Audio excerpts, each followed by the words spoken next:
रहे हैं, पढ़ते रहिएगा, है ना, क्योंकि रिवीजन बहुत ज़रूरी है। तो आज हम जो चर्चा करेंगे परमार वंश से मालवा का, इसके भी पहले की कुछ स्टोरियां हैं जो कि हम पढ़ चुके हैं, थोड़ा उनको भी याद कर लें क्योंकि कहीं ना कहीं उनसे क्या है, रिलेटेड है ना। रिलेटेड का मतलब कि भाई जैसे हमने हर्षवर्धन को पढ़ा था, उसको समझिए। हर्षवर्धन के शासनकाल के बाद में क्या आता है, त्रिपक्षीय संघर्ष। किसके लिए होते हैं? कन्नौज के लिए। लगभग 200 साल तक वो टाइम पीरियड चलता है। कितने हो गए? 600 और 200 800। 800 के बाद में जो आपकी 9वीं शताब्दी जो है स्टार्ट हो जाती है, और 9वीं सेंचुरी के बाद के ही जो घटनाक्रम है वो मध्य प्रदेश के लिए कहीं ना कहीं यहाँ पर उस समय जो है परमार वंश का जो उदय है वो इसी समय देखने को मिलता है ना।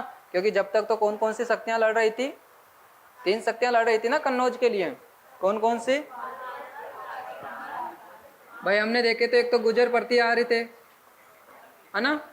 गुर्जर प्रतिहार के नीचे राष्ट्रकूट और पाल वंश।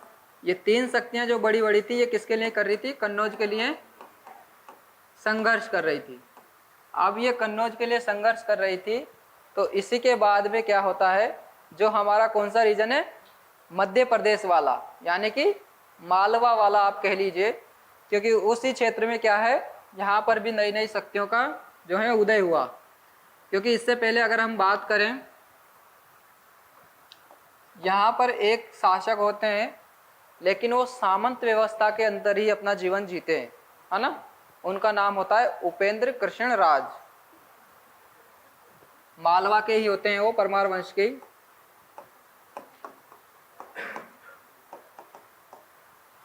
जो उपेंद्र कृष्ण राज हैं,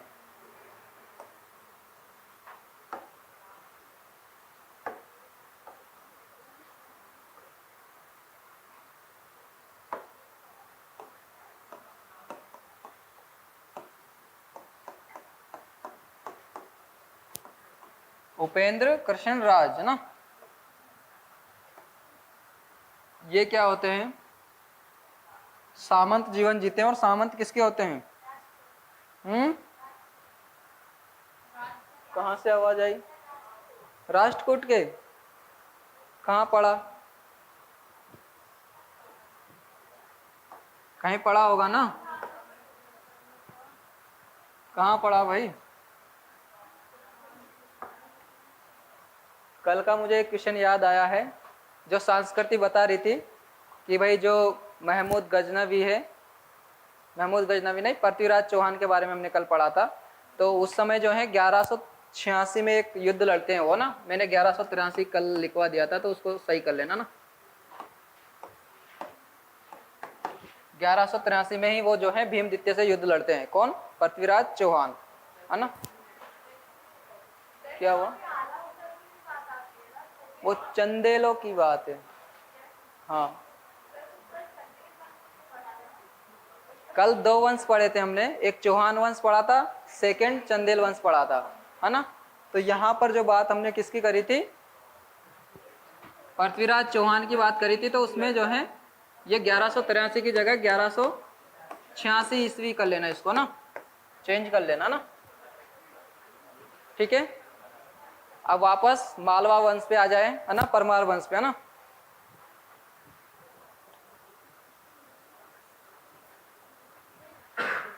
तो देखिए,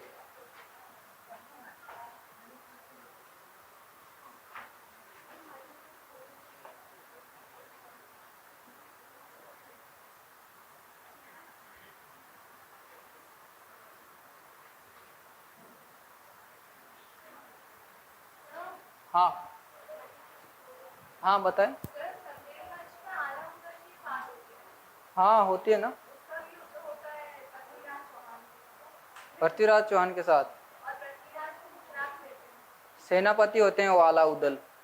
आलाउदल जो है वो सेनापति होते हैं, और उनके बारे में ऐसी कथा भी है कि भाई वो कहीं ना कहीं जो अभी भी जिंदा है, और जो सतना में एक मेहर माता का मंदिर है ना, तो वो पूजा भी करने आते हैं, है ना। अब युद्ध जो है आप देख लेना कब हुआ था वो, है ना। हाँ, तो यहाँ इसको समझने की कोशिश करें। देखो, ये उस समय का भारत था और मध्य प्रदेश में इस समय जो है 2 वंश हुए थे। 2 वंश कौन कौन से? एक तो आपके जो नीचे का है कलचुरी वंश, ऊपर की बात करें तो चंदेल वंश। परमार जो है मालवा वाले क्षेत्र में था उस समय, है ना। अब ये मालवा वाले क्षेत्र में था तो ये क्या थे उस समय, जो उपेंद्र थे, उपेंद्र कृष्ण राज, ये क्या थे, एक सामंत थे, फ्यूडल थे।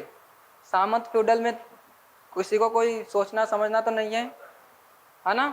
जो कि बड़े राजा के अधीन काम करते थे वही सामंत होते थे, और व्यापार करना, है ना, कृषि करना, भूमि जो है वो उनके अंडर में ही रहती थी। तो वो सारा जो काम है वो सामंतों का होता था।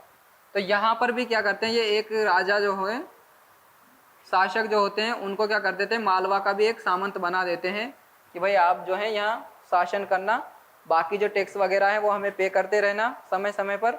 तो यहाँ से ही क्या होती है, 9वीं सेंचुरी में क्या होती है, इस वंश की शुरुआत होते हैं। किसकी? परमार वंश की। ठीक है, 9th सेंचुरी से क्या होती है, इनकी जो हमारा परमार वंश है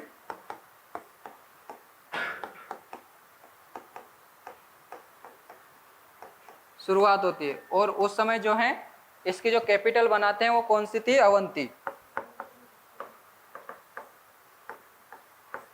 अवंती इसकी कैपिटल बनती है। बाद में जो है वाक मुक्ति या फिर मुंज आएंगे तो वो क्या करेंगे, इसको धार कैपिटल बना लेते हैं ना। बाद में जो है धार बनती है, पहले इसकी जो कैपिटल होती है वो अवंती या उज्जैनी होती है ना, किसकी, परमार वंश की।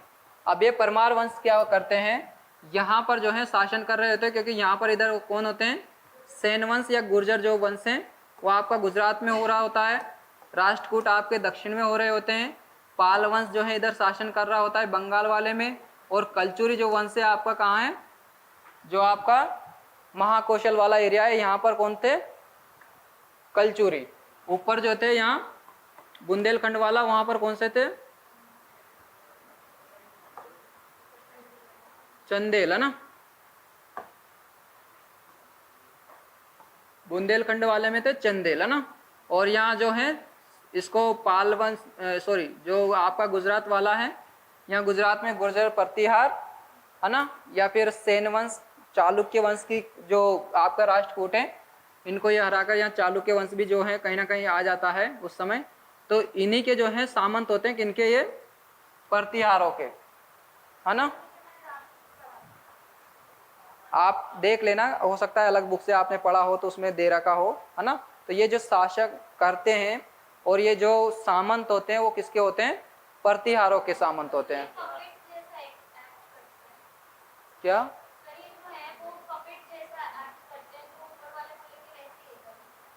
मतलब ऊपर वाले बोलेंगे?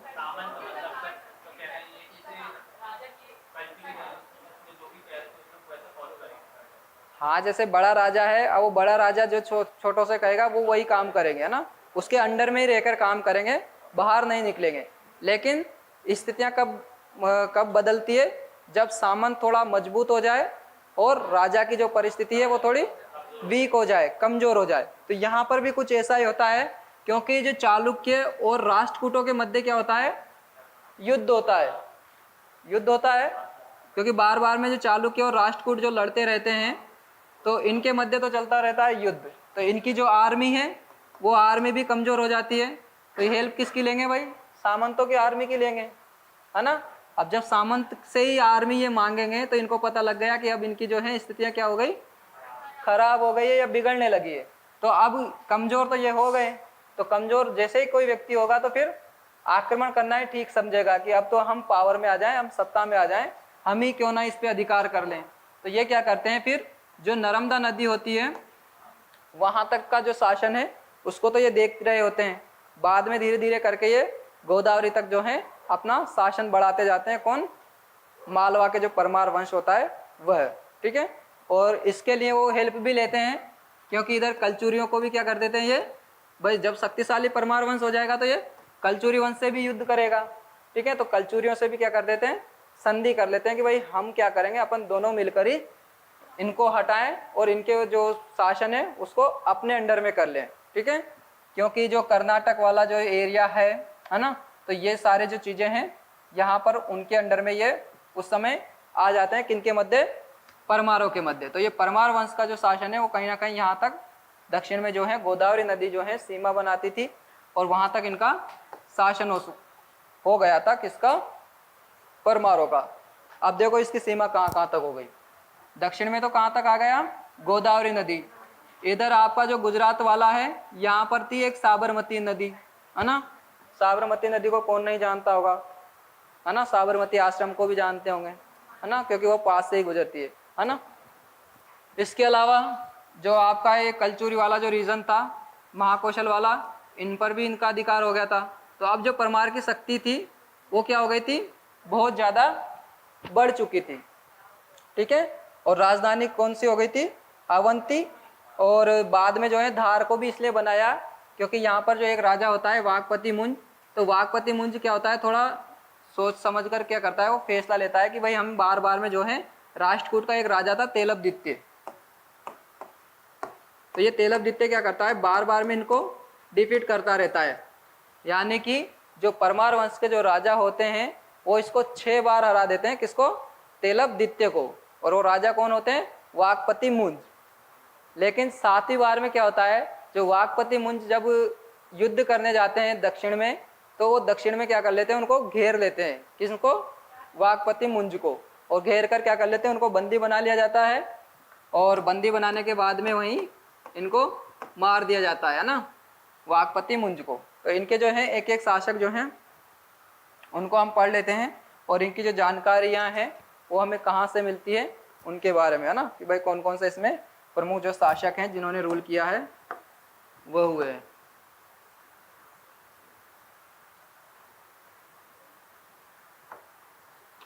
हाँ, तो सबसे पहले का तो मैंने बता ही दिया, जो संस्थापक थे या 9वीं शताब्दी में आए थे तो वो कौन थे, उपेंद्र कृष्ण राज। ज़्यादा ये मतलब शक्तिशाली नहीं होते हैं, ये केवल सामंत का जीवन जी रहे थे, दूसरे राजाओं के अधीन ही काम कर रहे थे। इनके बाद में आते हैं सीयक, है ना, इनका एक और नाम मिलता है हर्ष, ठीक है। तो जो सीयक और हर्ष जो हैं पहले ऐसे राजा होते हैं जो अपने आप को क्या करते हैं, ये स्वतंत्र घोषित कर लेते हैं। यानी कि पहले सामंत थे लेकिन अब हम सामंत नहीं रहे, हम ही क्या करेंगे, शासन करेंगे। तो ये अपने आप को क्या कर लेते हैं, फ्रीड कर लेते हैं, है ना। प्रतिहारों के जो ये कहीं ना कहीं सामंत हुआ करते थे तो ये क्या कर लेते हैं, पहले ऐसे शासक हैं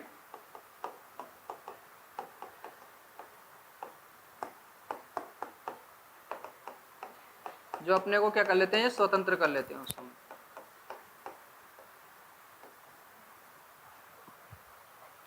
ठीक है, तो सीयक या हर्ष, इनका 2 नाम जो है हमें देखने को मिलते हैं इतिहास के अंदर।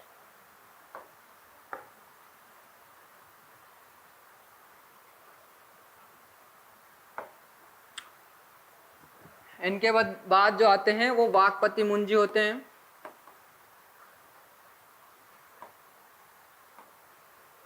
कहा जाता है वाकपति मुंज के बारे में कि भाई ये जो सीयक थे इन्हीं के एडॉप्टेड सन थे। कहीं कहीं कुछ जगह पर बताया गया है कि जैसे जंगल था तो जंगल में कोई व्यक्ति इनको छोड़कर चला जाता है वाकपति मुंज को, तो मुंज एक घास का नाम है, तो उसी घास में क्या करते हैं, ये मिलते हैं, है ना। जो वाकपति हैं तो इनका जो नाम पड़ा है वाकपति मुंज, वो इसलिए पड़ा है क्योंकि ये जो मुंज होती है वो एक घास का नाम है और उस घास में क्या होते हैं, ये मिलते हैं सीयक को। तो सीयक क्या करता है, इनका पालन पोषण करता है, बड़ा करता है और इसी को क्या करता है, फिर बाद में राजा बनाता है ना। अब असली संतान का तो कहीं उल्लेख मिलता नहीं है। बाद में जो राजा बनाता है, अब देखो संतान होती तो वो उसी के व्यक्ति को बनाता, है ना, बच्चे को बनाता, लेकिन जो मिलता है वो इन्हीं के बारे में मिलता है, वाकपति मुंज के बारे में। तो वाकपति जो मुंज हैं वो इस समय के जो हैं कहीं ना कहीं जो परमार वंश है उसमें शक्तिशाली राजा होते हैं और ये बहुत सारे जो लोक कल्याण कार्य हैं वह करवाते हैं, है ना। जिसमें एक जो धार है, धार के अंदर ही क्या करते हैं, एक तालाब खुदवाते हैं, ठीक है। धार है एक, तो ये धार को ही राजधानी बना लेते हैं।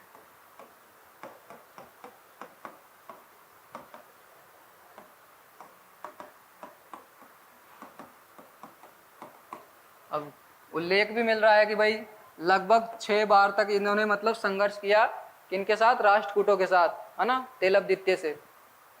तो कहीं ना कहीं शक्तिशाली रहे होंगे तभी रुक पाए होंगे इतने समय, है ना। 6 बार का जो है युद्ध का वर्णन मिलता है इनके बारे में ना। किसके साथ, तेलबदित्य के साथ। और तेलबदित्य कौन थे, राष्ट्रकूट थे ना। 6 बार इनका वार होता है, किससे, तेलब सेकंड से। हाँ, इसके बाद में जो है इन्होंने एक तालाब बनवाया था धार में ही,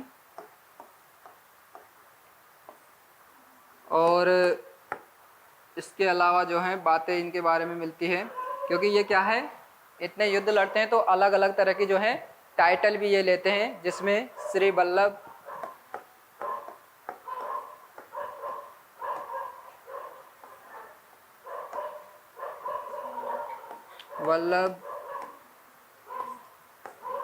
वल्लभ और श्री वल्लभ जो हैं ये क्या करते हैं, उपाधियां धारण करते हैं।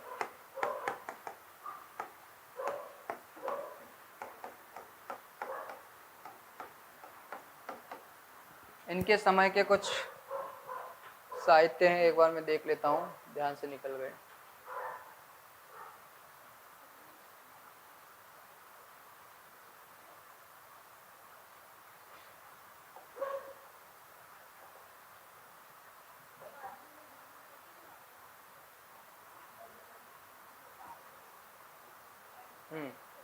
देखिए, ये दो तो इनकी राजधानियां थी, है ना, उज्जैनी और धार, ठीक है। उज्जैनी जो है पहले इनकी राजधानी रहती है परमारों की, बाद में जो वक्पति मुंज होते हैं वो धार को भी इसको कैपिटल बना लेते हैं ना।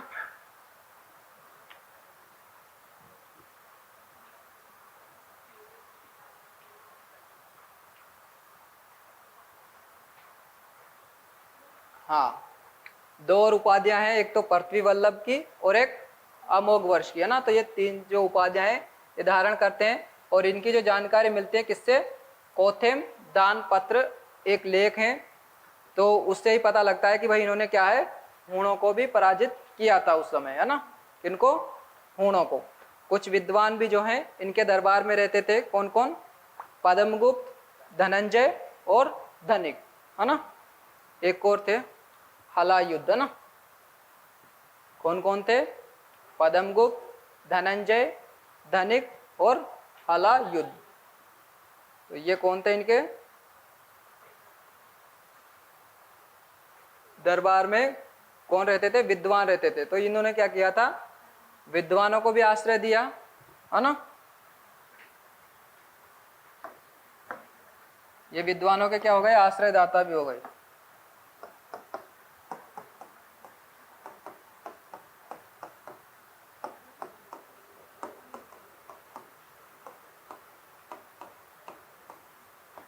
ठीक है भाई, क्या क्या किया, एक तो इन्होंने राष्ट्रकूटों से संघर्ष किया, राष्ट्रकूटों से संघर्ष के बाद में कुछ तालाब भी इन्होंने बनवाए, धार को राजधानी बनाया, है ना। तो ये क्या है, इनके महत्वपूर्ण कार्य थे, किसके, वाकपति मुंज के।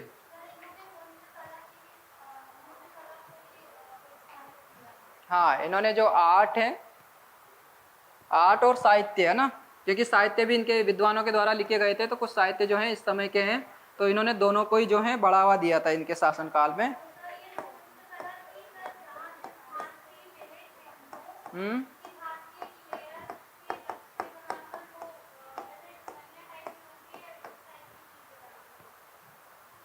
घास की, हाँ,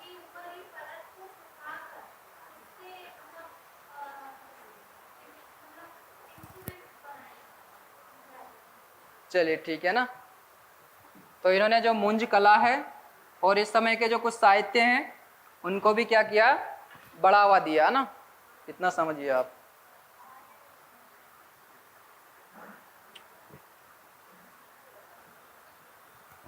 इनके बाद में आते हैं जो राजा भोज हैं, इनसे पहले भी आते हैं, आने में तो एक जो शासक हैं, लेकिन वो ज़्यादा समय तक शासन नहीं करते हैं, है ना, कुछ ही समय के लिए आते हैं।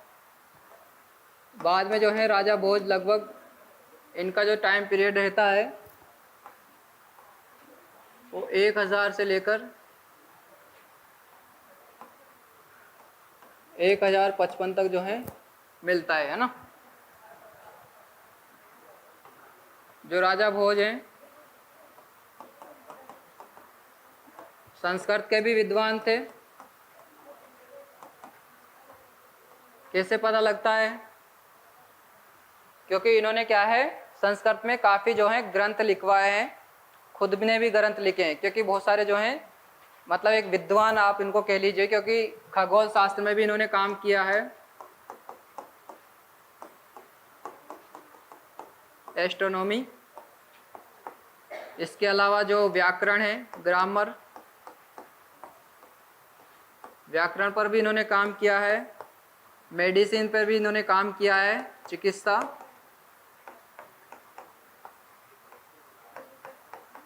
चिकित्सा शास्त्र, तो दोनों ही लिख लीजिए आप, एस्ट्रोनॉमी एस्ट्रोलॉजी जो भी है, हाँ, है ना, ये एस्ट्रोनॉमी है, अध्ययन है, और एस्ट्रोलॉजी है, उसमें भी खगोल विज्ञान का ही क्या किया जाता है, अध्ययन ही किया जाता है ना।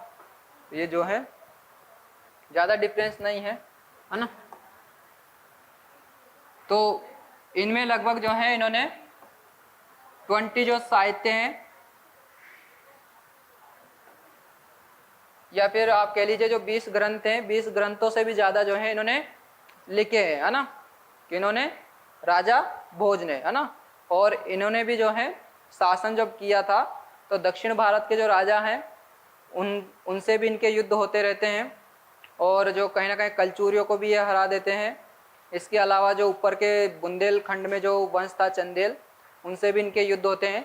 तो काफ़ी जो संघर्ष है इनका चलता है, किसका, राजा भोज का भी, है ना।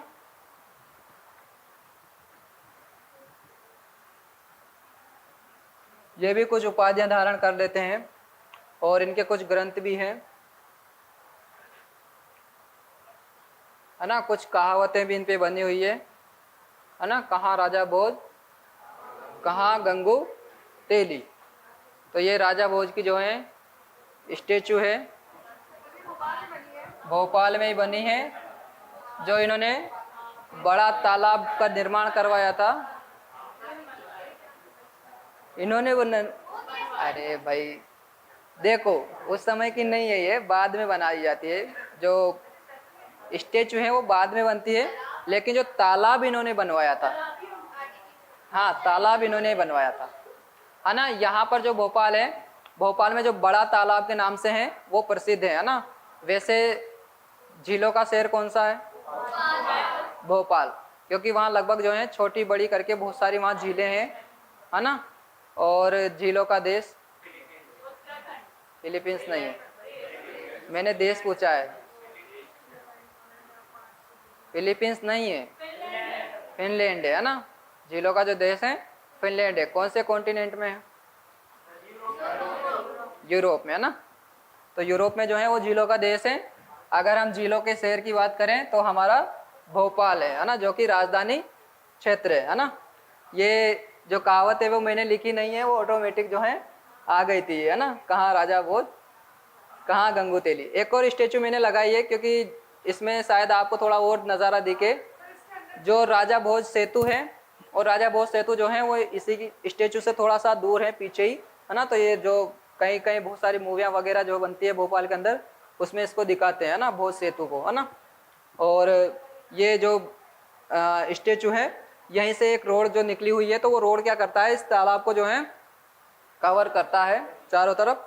और जो आपके दार्शनिक वगैरह होते हैं जो देखने जाते हैं, वो यहीं से जो है देखते हैं ना।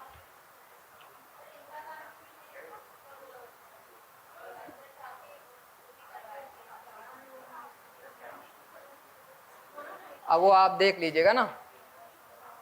हाँ, तो कहीं कहीं इनके बारे में मिलता है कि इन्होंने क्या किया था, तुर्कों को भी पराजित किया था। हाँ पूछिए।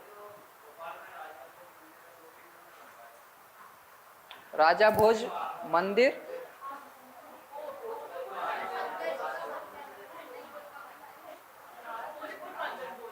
भोजपुर मंदिर, हाँ भोजपुर मंदिर और भोजताल जो है दोनों इन्हीं के द्वारा बनाए गए थे, है ना। भोजताल को ही क्या बोला गया है यहाँ पर, जो तालाब है उसको भोजताल बोला गया है। भोजपुर नगर बसाने की जो बात होती है वो भी भोजपुर नगर यही बसाते हैं, है ना। कभी कभी क्वेश्चन पूछा जाता है कि भोपाल को राजधानी किसने बनाया है, तो राजधानी नहीं बनाते हैं ये, है ना, क्योंकि राजधानी जो है भोपाल होती नहीं है। राजधानी केवल दो ही मिलती है, एक तो अवंती और एक धार। अवंती जो है उनकी पहले से ही राजधानी होती है परमारों की, लेकिन धार को जो है वाकपति मुंज इसलिए बसाते हैं क्योंकि बार बार में जो है कौन परेशान करते हैं, दक्षिण वाले करते हैं, तो उनको आने जाने में बहुत दिक्कतें होती है, समय बहुत लगता था, तो उन्होंने दक्षिण में जो और ज़्यादा दूर वो अपनी राजधानी लेकर आ गए कि यहीं से जो सेना भेजने में हमें दिक्कत ना हो, इसलिए, है ना। तो वाकपति मुंज के समय जो है राजधानी धार बना ली जाती है ना। कभी कभी पूछ लिया जाए कि क्या धार भोज ने ही बनवाई है, तो राजधानी जो है धार पहले ही बन जाती है वाकपति मुंज के समय, है ना। हाँ कुछ ये उपाधियां धारण करते हैं नव शशांक की, है ना। यहाँ आप देख पा रहे होंगे नव सहसांक, है ना, और नव विक्रमादित्य जो है, या आप कह लीजिए क्योंकि जो विक्रमादित्य की जो उपाधियां थी बहुत पहले से ही प्रसिद्ध या प्रचलित थी, तो राजा भोज भी क्या करते हैं, नव विक्रमादित्य या फिर नए जो विक्रमादित्य की जो उपाधि लेने वाले थे इनको कहा गया है, किसको, राजा भोज को, ना। नहीं, पदवी और उपाधि डिफरेंस नहीं है भाई। पदवी जो है जैसे अपना पद है उसको धारण करना था, है ना। उपाधि एक अलग से उनको टाइटल दे दिया जाता था।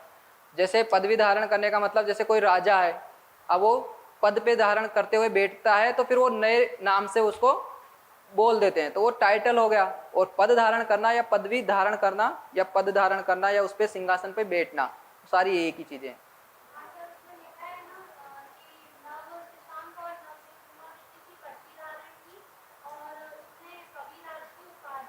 हाँ तो मतलब पद तो धारण किया, यानी कि जब सिंहासन पे बैठना।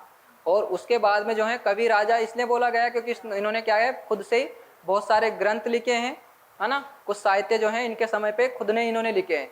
किस किस क्षेत्र में, चिकित्सा के क्षेत्र में, खगोल के क्षेत्र में, ग्रामर या व्याकरण जो है, और कुछ संस्कृत जो ग्रंथ है उनकी इन्होंने खुद से रचना करी थी, है ना, क्योंकि बहुत सारे बड़े जो हैं विद्वान इनको माना जाता है ना, इसलिए।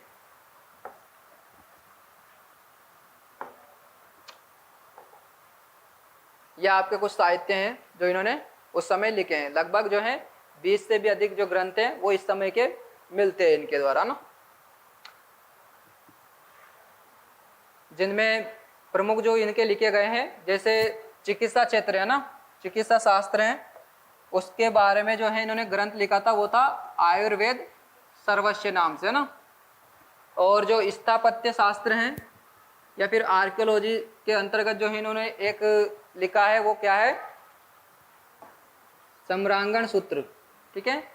सम्रांगण सूत्र हैं वो किससे संबंधित हैं, आपका जो आर्कियोलॉजिस्ट या फिर स्थापत्य कला आप कह लीजिए, है ना, आर्किटेक्चर से, सॉरी आर्किटेक्चर बोलिए ना। इसके अलावा और भी हैं, सरस्वती कंठाभरण, सिद्धांत संग्रह, योग सूत्र, विद्या विनोद और नाम मालिक, है ना। तो ये जो है इस समय के जो है प्रसिद्ध ग्रंथ है। इसके अलावा जो भोज हैं, एक तो क्या पता बसाया है भोजपुर नगर की इन्होंने स्थापना करी है, और भोपाल में एक तालाब बनाया है, कौन सा नाम का, भोजसर भी इसको बोला गया है ना। तो ये जो है इनके बारे में कुछ चीजें हमें मिलती है ना। भोजपाल या भोजपुर भी उसको बोला जाता था ना। भोजपुर की स्थापना उन्होंने ही करी थी, इसलिए उनके नाम पर ही इसका नाम रखा गया है भोपाल का, भोजपाल या भोपाल या भोजपुर, है ना।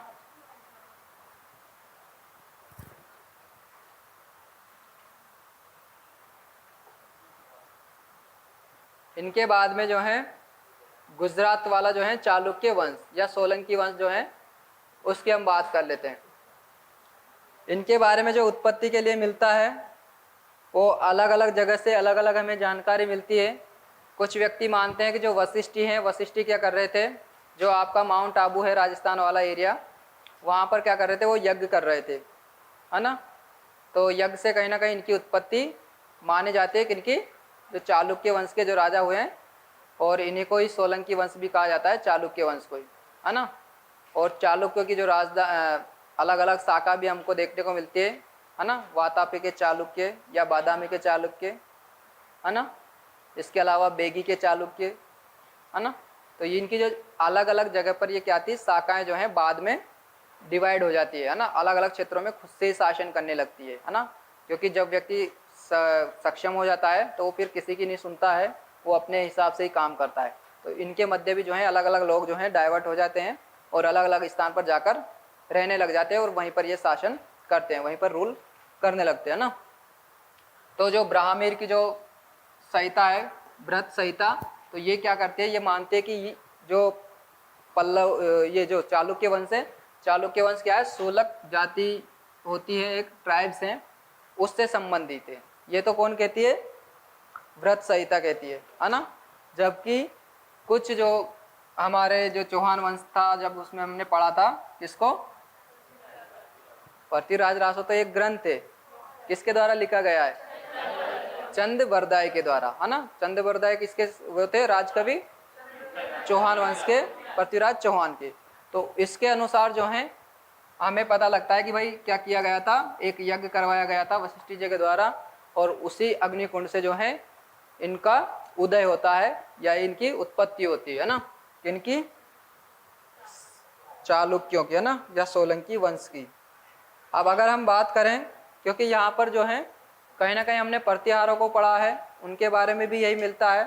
कुछ जो है बताते हैं कि ये क्या थी, ट्राइब्स थी जो कहाँ से आई थी, मध्य एशिया के क्षेत्र से ये हमारे भारत की ओर आए थे। हमने कुछ विदेशियों को भी पढ़ा है, जो विदेशी क्या है, जैसे हूण आए थे, है ना, इंडो ग्रीक आए थे, है ना, शक आए थे। तो ये जो लोग हैं ये क्या करे, बाद में यहीं पर बस गए और इन्होंने धीरे धीरे जो है यहीं के जो धर्म है उनको भी अपना लिया, है ना। तो कहीं ना कहीं जो राजपूत जो निकल कर आए थे, क्योंकि मैंने आपको दो जाति के बारे में बताया था, एक तो राजपूत और एक कायस्थ। इनका जो उदय होता है वो कहीं ना कहीं इस तरह से होता है, क्योंकि ये पहले से हमारे यहाँ की जाति नहीं थी। बाद में जो है ये बाहरी लोग आए थे, तो बाहरी लोगों ने क्या किया, अपने आप को क्या कर लिया, एक तो समृद्ध बनाया, और फिर यहाँ पर कार्य करने के दौरान उन्होंने कुछ अच्छे पदों को धारण कर लिया। समझ पा रहे हैं आप, लिपिक का काम करते हैं, हाँ, जो लेखा जोखा है उसको एक रखते थे, है ना। तो आज भी अगर आप उदाहरण देखें तो जो अमिताभ बच्चन हैं वो भी कायस्थ से हैं। आपके जो प्रधानमंत्री रह चुके हैं, नाम मिस हो रहा है, लाल बहादुर शास्त्री, है ना, वो भी कायस्थ से थे। स्वामी विवेकानंद आपने सुना होगा, वो भी कायस्थ थे। तो कुछ ऐसी जो महान हस्तियां हैं उनके मैं आपको उदाहरण बता सकता हूं। तो ये कहीं ना कहीं जो है व्यक्ति जो है ज़्यादा से ज़्यादा जो है पढ़ाई पर फोकस करते हैं, और जब कोई व्यक्ति पढ़ाई से फोकस करेगा तो एक तो क्या होगा, समझदार होगा, दूसरी बात जो है अपने आप को जो है सक्षम भी वो बना लेगा। तो जो कायस्थ की और राजपूतों की जो स्थिति थी वो कहीं ना कहीं इसी टाइम पीरियड में जो है उभर कर आए थे, है ना। कायस्थ का भी हमें गुप्तों के बाद में उदय देखने को मिलता है, क्योंकि सामंत व्यवस्था इससे पहले आ गई थी। और सामंत व्यवस्था में क्या था, लेखा जोखा रखना ही तो था कि भाई जो राजा की भूमि है उसको कहाँ किसको, क्योंकि भूमि दान देने की प्रथा जो स्टार्ट हो गई थी। अब भूमि दान देंगे तो ऐसे थोड़ी दे देंगे, किसको कितनी दी, क्या करा, तो उसका लेखा जोखा भी रखना पड़ेगा। तो ये जो है इनकी भूमिका जो है यहीं से क्या होती है, बहुत ज़्यादा बढ़ जाती है। और फिर ये धीरे धीरे जो है राजपूत भी का जो उदय होता है वो भी ऐसे होता है, और कायस्थों का जो उदय होता है वो भी इसी समय होता है। तो ये अपने आप को अलग अलग क्षेत्रों में शासन करते हैं ना। तो जो चालुक्य वंश है उसके संस्थापक है वो कौन है, मूलराज है ना, मूलराज प्रथम, है ना। और गुजरात जो वाला जो हिस्सा है, और गुजरात में भी एक जगह है अनहिलवाड़, है ना, इसको क्या करते हैं, ये राजधानी बनाते हैं, और गुजरात के हिस्से में ही क्या करते हैं, ये रूल करते हैं, है ना। कौन, सोलंकी वंश या चालुक्य वंश।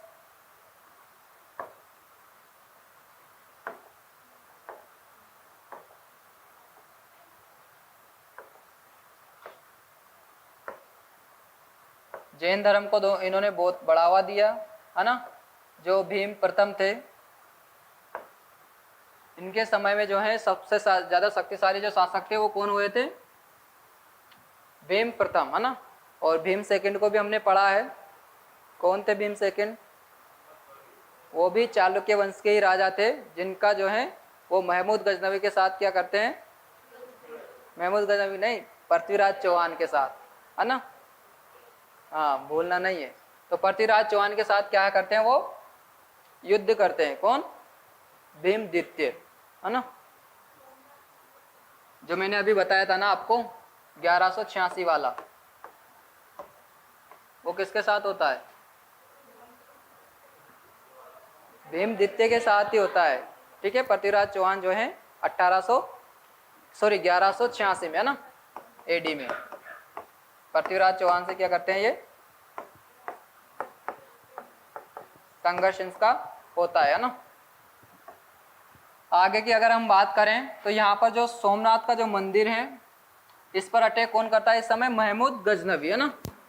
जो महमूद गजनवी हैं, गजनी का शासक होता है।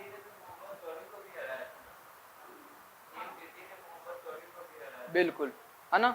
और इसी के पहले पहले कौन आता है? पहले महमूद गजनवी आता है। और महमूद गजनवी कौन था? सुबुक्तगीन था, उसका बेटा होता है। कौन? महमूद गजनवी, है ना। जो कहाँ का था शासक? गजनी प्रदेश का था। तो ये उधर से आता है और उस समय जो है ये लूटने के उससे आता है इरादे से। तो ये क्या करता है? डायरेक्ट आता है गुजरात पे अटैक करता है। और गुजरात में जो स्थित होता है कौन सा? सोमनाथ टेम्पल। तो उसको क्या कर देता है? ये आघात पहुंचाता है, उसको खत्म कर देता है, उसकी मूर्तियां वगैरह उनको तोड़ देता है। इसलिए इसको एक नाम भी मिल जाता है, मूर्ति भंजक, है ना। तो कहीं ना कहीं जो सोमनाथ का जो पहले मंदिर था वो क्या था? लकड़ी का और ईंटों का बना हुआ था। तो फिर इसको क्या करता है? ये पत्थरों से जो है निर्माण करवाता है। कौन? जो आपका भीम प्रथम, है ना। प्रथम की हम बात कर रहे हैं ना। इसके अलावा जो भीम प्रथम है, इसका एक सेनापति होता है विमल शाह, ठीक है। जब मैंने आपको जैन धर्म पढ़ाया था तो उस समय एक मंदिर भी दिखवाया था, जैन टेम्पल था माउंट आबू का, दिलवाड़ा का ना। तो दिलवाड़ा का जो जैन टेम्पल है वो कौन बनवाता है? इसका सेनापति होता है, सेना नायक कौन? विमल शाह। तो ये क्या करता है? माउंट आबू के अंतर्गत जो है मंदिर को निर्मित करवाता है ना। इनके आपको फोटो भी मिल जाएंगे। जो उस समय का जो टेम्पल था कौन सा? जो गुजरात का था सोमनाथ मंदिर, है ना। तो वो सोमनाथ मंदिर था, यही वाला मंदिर, है ना, गुजरात का बना हुआ जो मंदिर है। ये इसकी पुरानी तस्वीर है और जो वर्तमान की तस्वीर है उसको भी आप देख पाएंगे। ये वाली, ठीक है। गुजरात में है, समुद्र के किनारे हैं। कभी मौका मिले, अवसर मिले तो जाइएगा, है ना। नहीं तो बाउंड्री हो रही है चारों तरफ, है ना। हो सकता है आने वाले भविष्य में जब द्वारका जैसी नगरी का एक विनाश हो गया तो हो सकता है आने वाले भविष्य में आ जाए तो आ जाए, है ना। कुछ नहीं, जब तक हम रहेंगे नहीं, है ना। क्योंकि ग्लोबल वार्मिंग बढ़ रही है ना। जब बड़े बड़े देश या छोटे छोटे द्वीप डूब सकते हैं, है ना, तो कुछ भी हो सकता है ना। चलिए, तो सोमनाथ जो मंदिर है ना, अब इसकी भी कुछ विशेषताएं है ना। देखो, जो ये मंदिर बना हुआ है वो 3 मंजिला आकार मंदिर है ना। यानी कि जो आज के आप घर देखते हो उसी तरह पे ये बना हुआ है। 3 मंजिल जो है, ये 3 मंजिला आकार है इसका ना। और बाकी जो है वो आप इस जो नज़ारा है वो देख पा रहे होंगे। पीछे समुद्र का जो तट है वहीं पर ये स्थित है ना। इसके अलावा जो, चलिए दिखाई देता हूँ ना, जो जैन मंदिर है उसका जो मैंने फोटो जो है मैंने पहले इसलिए सोचकर नहीं लगाया कि भाई पहले मैं दिखा चुका हूँ ना, लेकिन वो एक बार जो है और निगाहों में आ जाएगा ना। ये आपका जो है दिलवाड़ा का जैन मंदिर है, पूरा जो है संगमरमर से जो है निर्मित है ना। कहाँ है ये? ये राजस्थान में है ना। जो आपका जो अरावली पर्वत श्रेणी है, अरावली पर्वत श्रेणी की जो है एक चोटी है माउंट आबू, है ना, वहीं पर जो है ये स्थित है। और यहीं पर जो ऐसा माना जाता है कि जो ऋषि वशिष्ठ थे उन्होंने यज्ञ करवाया था, उन्हीं से जो है राजपूतों का, है ना, कुछ धार्मिक मान्यताएं है ना, इसलिए मैं बता रहा हूँ। क्योंकि कोई धार्मिक व्यक्ति मिलेगा तो वो आपको फिर ये बताएगा, तो फिर आप क्या क्या करेंगे, विचार भिड़ेंगे। और विचार जो हैं, और विचार अगर भिड़ते हैं तो कहीं ना कहीं वो मतभेद होते हैं, है ना। तो वो मतभेद जैसी स्थिति आप ना बचे, उससे बचने के लिए जो है बता रहा हूँ, है ना, कि भाई वो कहेगा और आप कहना कि हाँ हमने भी पढ़ा है, ठीक है बस, है ना।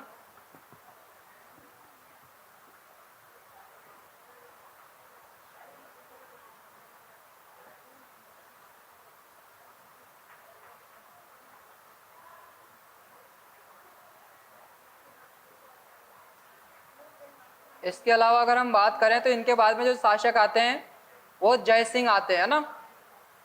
और जय सिंह का जो शासन का टाइम रहता है वो 1094 से लेकर 1143 तक जो है ये रूल करते हैं, है ना। कौन? जय सिंह, है ना। और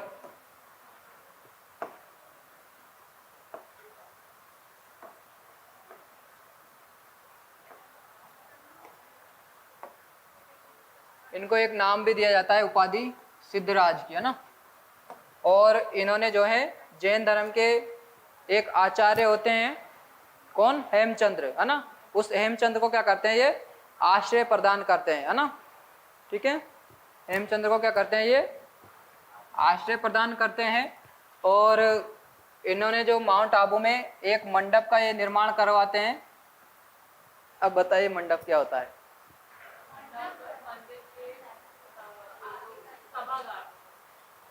सभागार, उसको तो प्रांगण कहते हैं। शादी में सभी गए होंगे, है ना। शादी में जो दरवाजा होता है बड़ा वाला बनवाया जाता है ना, जब हम प्रवेश करते हैं तो वहां पर एक गेट लगाया जाता है बड़ा, है ना, जिस पर आपको बहुत सारी जो है किसकी मूर्तियां रहती है? अप्सरा नहीं होती, यक्ष और यक्षिणी की, है ना। वो यक्ष और यक्षिणी होती है। इंद्र के जो दरबार है वहां पर आपको अप्सराएं मिलेगी, है ना, लेकिन नीचे जो है वो नहीं मिलेगी, है ना। 43, 42 या 43 दोनों ही मिलते हैं ना।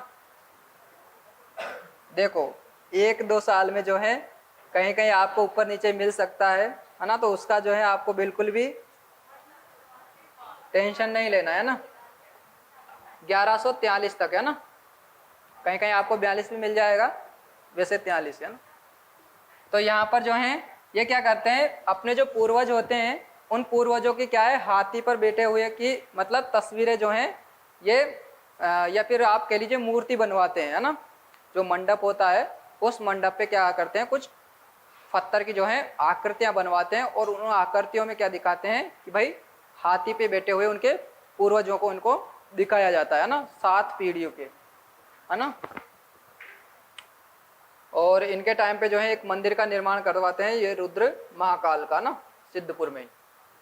इस अब सिद्धपुर जो है इसको आप देखना, है ना, क्योंकि कहीं ना कहीं जो है अगर मध्य प्रदेश की बात करें तो सिद्धपुर का एक जिला भी है, सिवनी को नहीं सीहोर को ही बोलते हैं, सीहोर है उसको भी सिद्धपुर से नाम से जानते हैं ना। तो ये सिद्धपुर जो है इसको आप एक बार देख लेना, क्योंकि मुझे तो कहीं मिला नहीं है ना। क्योंकि कुछ फैक्ट हैं वो मिलते नहीं है, फिर दिक्कत होती है ना, क्योंकि किताबें हैं, किताबों में तो जो लिखा होता है फिर उसी को हमें देखना पड़ता है। और कभी कभी जो है गूगल, विकिपीडिया, ये लोग भी धोखा दे देते हैं, है ना। जानकारी जो है उसको पता नहीं क्या करते हैं क्या नहीं करते हैं, है ना। जो आप कल शायद आकाश आज नहीं आया, उन्होंने बोला था कि 2.5 दिन का झोपड़ा जो है कौन बनवाते हैं, कुतुबुद्दीन ऐबक, लेकिन उनके बाद में बनवाते हैं वो, है ना। और वो भी कहाँ, अजमेर में ही, है ना। दिल्ली में कोई 2.5 दिन का झोपड़ा नहीं होता है, 2.5 दिन का झोपड़ा जो है अजमेर में ही है ना। दिल्ली में वो कुतुब, एक तो मीनार बनाते हैं कुतुब मीनार, और उसी मीनार के पास में कुतुब उल जो मस्जिद है उसका निर्माण करवाते हैं, है ना। हाँ, तो जैन और शैव धर्म के क्या थे, ये दोनों को ही बढ़िया बढ़ावा दिया था किन्होंने, जो आपके जय सिंह थे उन्होंने, है ना। इनके बाद में कुमारपाल आते हैं, 1143 से 1172 तक होते हैं। और ये जो हेमचंद्र होते हैं, हेमचंद्र क्या करते हैं, इनको दीक्षा देते हैं किसकी, जैन धर्म की। और ये क्या करते हैं, बाद में जैनिज्म को जो है अपना लेते हैं, है ना, जैन धर्म जो है उसको धारण कर लेते हैं। और अपना जो साम्राज्य है उसमें अहिंसा के जो सिद्धांत हैं उसको भी ये बढ़ावा देते हैं, है ना।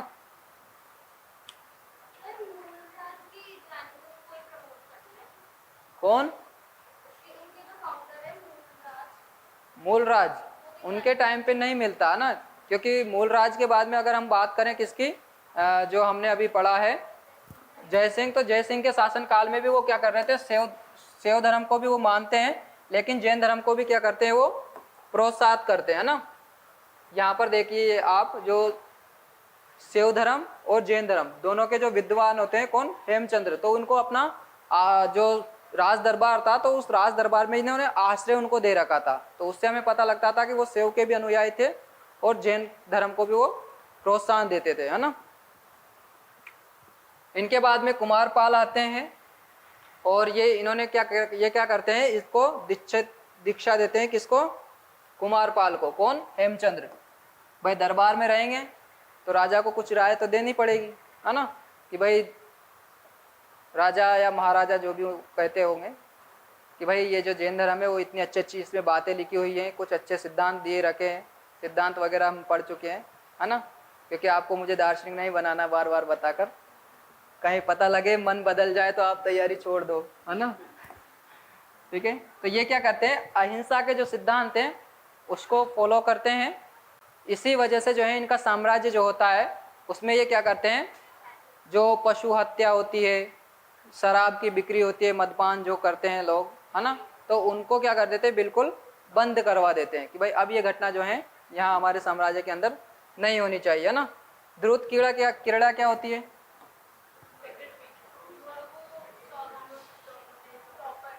हाँ, क्योंकि बहुत सारे राजा ऐसे हुए जिन्होंने अपनी रानियां दाव पे लगा दी, है ना। आज का आप चेस के लीजिए,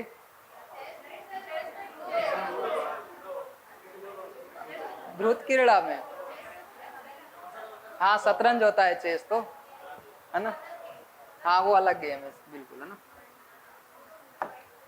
ठीक है ना, हाँ।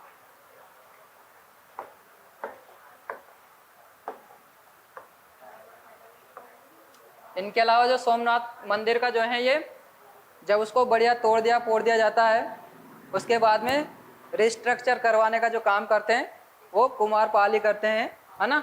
इसको बाद में क्या करते हैं, पुनर्निर्माण इसका करवाते हैं, रिस्ट्रक्चर जो है उन करवाते हैं कुमारपाल, है ना, सोमनाथ मंदिर में। और जो कौन होते हैं, जैन धर्म के आचार्य होते हैं हेमचंद्र, और इनके साथ ये जो सोमनाथ का मंदिर है उसमें शिव की जो है पूजा एक साथ करते हैं ये दोनों। कौन कौन, एक तो कुमार पाल और हेमचंद्र, है ना, दोनों जो हैं साथ साथ शिव की अर्चना भी करते हैं, सॉरी, है ना। कुमारपाल चरित एक ग्रंथ है, इसमें जो है जय सिंह को सूरी नामक कवि इसको कहा गया है ना,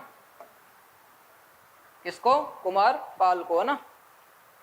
कुमारपाल चरित से ही पता लग रहा है कि भाई उसके बारे में लिखी गई है, और सूरी नामक जो है इसको कवि की जो उपाधि है वो दी गई है ना। टाइम हो जाए तो बता देना ना, बाहर वेट कर, इतनी जल्दी। चलो तो फिर इसको खत्म कर लेते हैं, उसके बाद बताते हैं ना। इनके बाद में अजय पाल आते हैं, है ना। अजय पाल किनके उत्तराधिकारी थे, कुमारपाल के उत्तराधिकारी थे। शैव धर्म और जैन धर्म के मध्य क्या होता है, इस समय जो है गृह युद्ध हो जाता है। इनके जो अनुयायी थे उनके मध्य क्या हो जाते हैं, कुछ मतभेद हो जाते हैं, और यहाँ पर जो है कहीं ना कहीं उन दोनों धर्मों में ही क्या हो जाती है, युद्ध जैसी स्थितियाँ, या युद्ध हो ही जाता है। तो उसमें जो कहीं ना कहीं जो जैन धर्म के जो अनुयायी थे वो बहुत सारे जो हैं संख्या में मारे जाते हैं इस समय, है ना। तो बहुत सारे जो जैन भिक्षु हैं उनकी इस समय हत्या कर दी जाती है ना, और कई जैन मंदिरों को उस समय नष्ट भी कर दिया गया था ना। इनके बाद में जो अन्य शासक हैं जिसमें मूलराज द्वितीय हैं, है ना, क्योंकि मूलराज प्रथम जो थे इसके फाउंडर थे। बाकी जो मूलराज द्वितीय हैं वो 1106 से 76 से लेकर 78 यानी 2 वर्ष ही शासन कर पाते हैं। जो भीम द्वितीय हैं, जो भीम सेकंड है, उनके बारे में हमने देख लिया था, कुछ युद्ध भी वो लड़ते हैं। मूलराज द्वितीय जो हैं वो मोहम्मद गोरी के समय क्या करते हैं, जो महमूद गजनवी गोरी,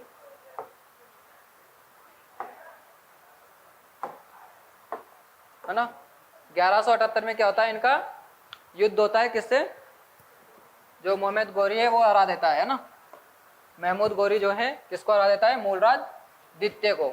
और जो भीम द्वितीय हैं उसको बाद में जो है कौन हरा देता है, मोहम्मद गोरी हराता है, और इसको जो है कहीं ना कहीं अपने अंडर में कर लेता है। कब, 1195। कौन हराता है, 1178 में मोहम्मद गोरी को लड़ता है। लड़ाई युद्ध का वर्णन मिलता है, हारता जीतते का कोई, हार जीत का कोई मिलता नहीं है।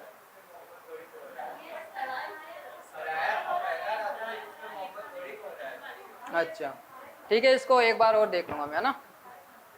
तो 1195 में क्या होता है फिर, जो अनहिलवाड़ा है ना, गुजरात वाला इलाका है, उस पर कौन अटैक करता है, कुतुबुद्दीन ऐबक करता है। और यही क्या करता है फिर, इसको गुजरात वाला जो रीजन होता है उसको शामिल कर लेता है किसमें, दिल्ली सल्तनत में, है ना। तो ये जो है आपका यहाँ तक जो है आपका ये चालुक्य वंश जो है या सोलंकी वंश ये समाप्त हुआ। गौड़ वंश के बारे में हम पढ़ चुके हैं, है ना, इसमें ज़्यादा हमें देखना नहीं है। मैत्रक जो वंश है उसको भी हम पढ़ चुके हैं, वल्लभी वाला। कलचुरी से कल स्टार्ट करेंगे, ना, ठीक है।